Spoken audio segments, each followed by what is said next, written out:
Muy buenos días, amados hermanos y hermanas. Qué gusto haber llegado de la mano de cada uno de ustedes al final del gran libro del Levítico. Hemos visto cómo este libro viene a ser un compendio de leyes que nos explican sobre sacrificios, ritos, ceremonias, purificación, fiestas, advertencias. Es un manual de instrucciones de parte del Señor acerca de cómo debe ser nuestra adoración. Es cierto, los hechos y actos y rituales descritos aquí no nos corresponden a cada uno de nosotros, pero sí los principios, la reverencia, el honor, la seriedad y también el gozo con que deben de realizarse, con que debemos de venir a su presencia y adorarle a Él. Hemos aprendido sobre grandes verdades espirituales y hemos visto cómo capítulo a capítulo se nos señala a una persona y es a Jesucristo. Y cómo podemos cada uno de nosotros vivir una vida que le agrade a Dios.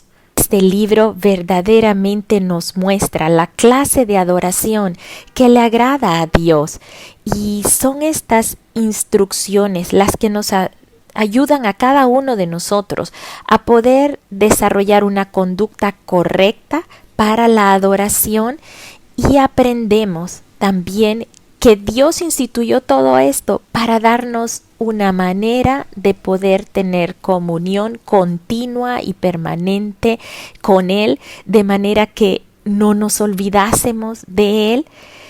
El Señor nos presenta también a través de este libro, nos presentó normas para vivir una vida santa y nos habla acerca de eso, de la necesidad que tenemos cada uno de nosotros de proseguir en ese proceso de santificación.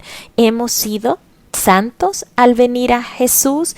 Él nos ha hecho santos, pero hay un proceso que es responsabilidad nuestra caminarlo, vivirlo, y no lo vivimos en nuestras propias fuerzas, sino en el poder del Espíritu Santo. En Levítico 27 nosotros aprendemos que hay ciertas cosas que el Señor requirió que se le consagraran a Él, y lo vemos al final del capítulo 27. Nos dice que los primeros frutos, las primeras cosechas pertenecían al Señor, los primeros animales, es decir, los primogénitos, los hijos primogénitos, el diezmo de toda ganancia, esto ya pertenece al Señor, es consagrado al Señor. Sin embargo, habían personas que deseaban consagrar aún más cosas al Señor, y entre estas cosas pues estaban un miembro de la familia, animales que venían a consagrarse, su casa o un campo o un terreno. Esto debía nacer de esa necesidad de apartar todo para el Señor y de estar conscientes que todo le pertenece al Señor y que uno está consagrando, está apartando una posesión para el Señor, para agradarle, para agradecerle. Recordemos en Primera de Samuel, cuando una mujer que no podía tener hijos, que se llamaba Ana, ella le ofreció al Señor dedicar a su hijo si ella le era abierto su vientre y ella podía dar a luz. Y el Señor respondió a esa petición de Ana, por tanto Ana cumplió su promesa. Y desde el momento en que destetó a este pequeño niño llamado Samuel, él fue traído al templo para servir al Señor. Ana se despojó de él y lo entregó al Señor. Existe otro ejemplo, y fue de un varón llamado Jefté, que eso está en Jueces capítulo 11, versículo 30 al 31. Jefté él estaba en una batalla contra sus enemigos, los amonitas, y él le dijo al Señor: yo te ofreceré en holocausto a quien primero salga de mi casa a recibirme cuando yo regrese de la batalla. Y lo que sucedió fue que él, pues sí, hubo una victoria en esa batalla. Él vuelve en paz a su casa y quien sale gozosa a recibir a su papá fue su hija.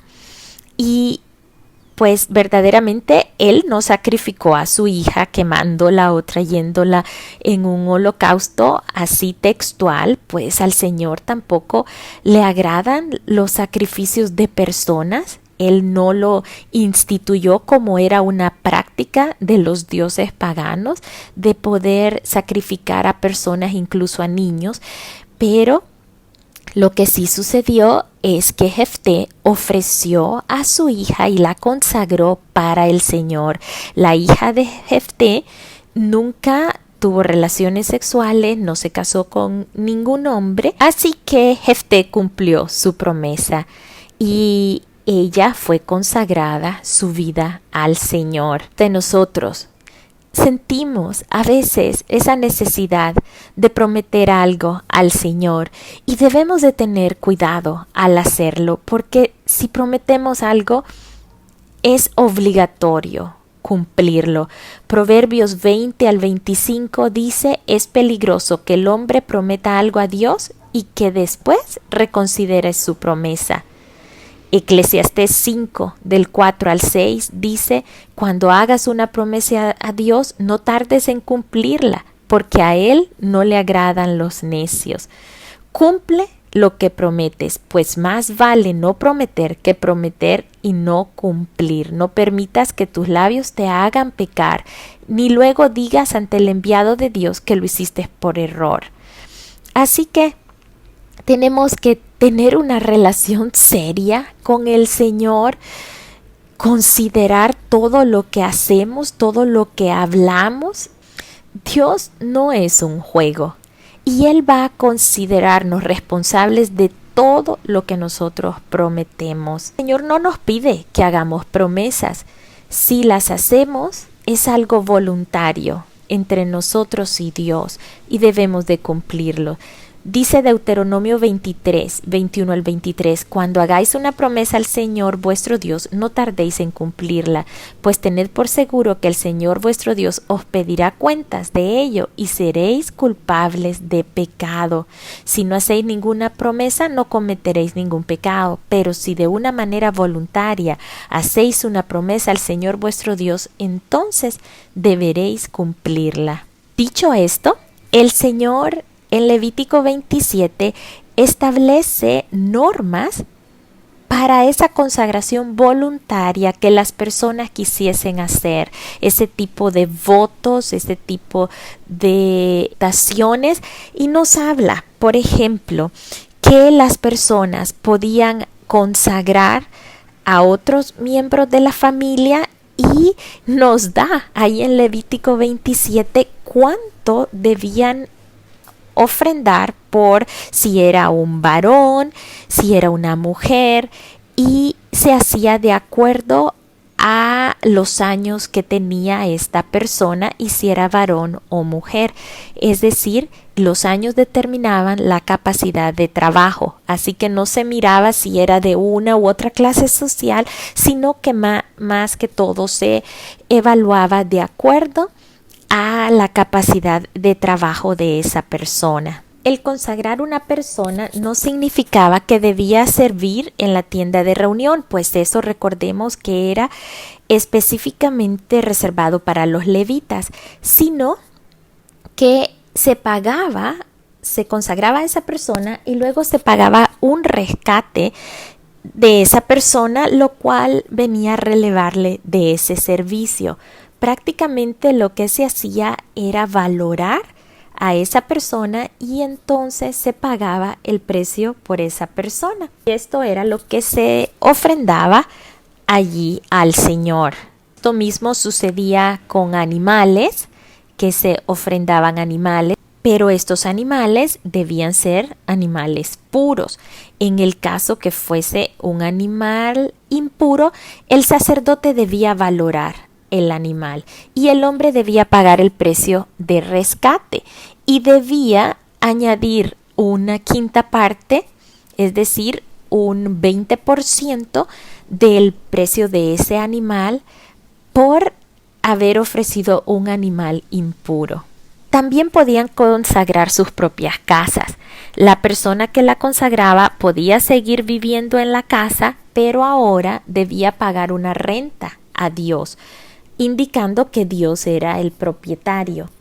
Y si él quería recuperar su casa, tenía que pagar una multa por recuperar su casa, y esto correspondía nuevamente a un quinto del valor de la casa. De igual manera podía consagrar la tierra, y el costo de esto pues lo sacaban relacionando la productividad de esa tierra y cuántos años faltaban para que se celebrase el año del jubileo, porque en ese momento entonces la tierra se retornaba a su propietario original, si el hombre que había dedicado esta tierra la quería de regreso. Asumiendo todo esto, el consagrar personas, animales, casas, propiedades, era si las personas deseaban ir más allá de consagrar al Señor.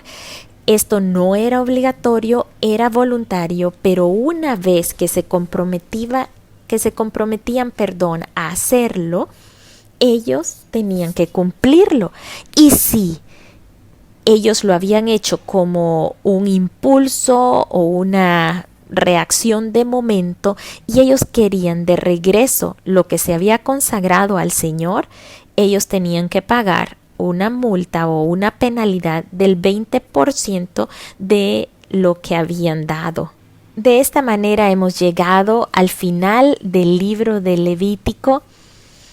Tito 2:11 nos dice: porque la gracia de Dios se ha manifestado para salvación a todos los hombres, enseñándonos que, renunciando a la impiedad, a los deseos mundanos, vivamos en este siglo sobria, justa y piadosamente.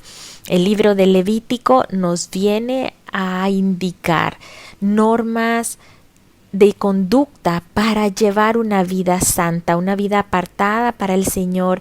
Nos indica el deseo de Dios de agradarle a Él, consagrándonos a nosotros mismos. Ya no es necesario el sacrificio de animales, ya no es necesario seguir los rituales instituidos aquí. Hay un solo sacrificio que fue hecho, que fue el sacrificio de Jesús, y un solo sacrificio bastó para podernos redimir de la esclavitud del pecado, pero nos corresponde a nosotros el poder vivir una vida apartada para el Señor, una vida de santidad, una vida de moderación, una vida de rectitud y de devoción a Dios. Por su gracia y por medio de la fe, Dios nos ha dado la salvación. A nosotros no nos ha costado nada, pero ser cristianos, llevar una vida que verdaderamente refleje la vida de Cristo en nosotros, nos debe costar la vida entera, nos debe costar el sacrificio vivo. Debemos hacer ese sacrificio santo, lo cual viene a representar un sacrificio agradable para el Señor. Que Dios le bendiga, mis amados hermanos y hermanas.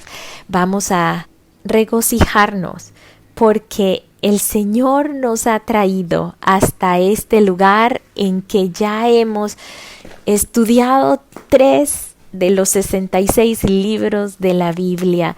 Consagrémonos cada día más a Él, seamos su sacrificio vivo, su sacrificio santo y su sacrificio agradable.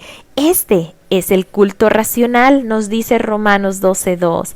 Es decir, este es el homenaje que podemos presentar al Señor. Estamos agradecidos, estamos gozosos, estamos plenos en el Señor. Seamos ese sacrificio vivo. Que Dios les bendiga. Les amo mucho. Les amo.